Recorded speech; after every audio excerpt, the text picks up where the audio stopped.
Vemulawada municipality 4వ ward అభ్యర్థిగా nomination దాఖలు చేసిన తోటరాజు కనిపించడం లేదంటూ కుటుంబ సభ్యులు పోలీసులకు ఫిర్యాదు చేయడం వేములవాడలో కలకలం రేపింది. 4వ వార్డు నుంచి అధికార పార్టీ చెందిన 2 ఆశావాహులు నామినేషన్ దాఖలు చేయగా పార్టీ నాయకత్వం వారిద్దరిని పిలిపించి రాజుకు కాకుండా మరో అభ్యర్థికి టికెట్ కేటాయిస్తున్నట్టు స్పష్టం చేసినట్లు సమాచారం. దీంతో తీవ్ర నిరాశకు గురైన తోటరాజు సోమవారం ఇంట్లో ఉదయం టిఫిన్ చేసి ఇంటి నుంచి బయటకు వెళ్లిపోయాడు.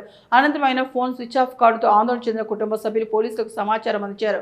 ఫిర్యాదు అందుకున్న పోలీసులు వెంటనే గాలింపు చర్యలు చేపట్టారు. ఈ క్రమంలో అదే పార్టీకి చెందిన ఓ సీనియర్ నాయకుడి ఇంట్లో తోటరాజు ఉన్నట్లు పోలీసు విచారణ తేలింది. దీంతో అందరూ ఊపిరి పీల్చుకున్నారు. ఇక టికెట్ కోసం చివరి వరకు ప్రయత్నించిన తోటరాజు పార్టీ నిర్ణయంతో తీవ్ర నిరాశకు గురై ఈ తరహా నిర్ణయం తీసుకున్నట్టు తెలుస్తోంది. ఈ ఘటన సుఖాంతం కావడంతో స్థానికంగా చర్చనీయాంశంగా మారింది.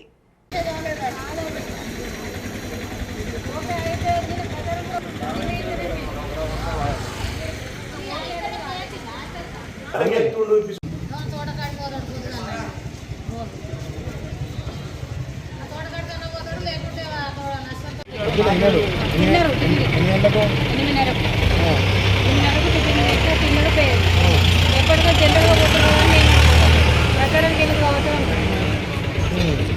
మరి ఇంట్లో ఫోన్ చేస్తే స్విచ్ ఆఫ్ అని వస్తలేదు. స్విచ్ ఆఫ్ అని వస్తున్నాను. ఎంతసేపటి నుంచి? 8:30కు ఇంట్లోకి వెళ్ళి పోతున్నా అని నాకు చెప్పారు. అంటే పోయిరా అన్నట్టుగా నేను అనుకున్నాను. ఇక మధ్యలో వీళ్ళు ఓలోని పోలో వచ్చుకుంటా ఉండేసరికి అని చెప్పానంటే నాకు భయం అయింది. ఏమైందని ఫోన్ చేసరికి అంటే రింగ్ అయ్యేది స్విచ్ ఆఫ్ అవుడు వచ్చింది. ఇప్పుడు స్విచ్ ఆఫ్ వస్తుందా? స్విచ్ ఆఫ్ వస్తుంది. అంటే టికెట్ ఆశిస్తున్నా. ఏ వార్డు నుంచి రాజు? 4వ వార్డు. ఏం పేరు?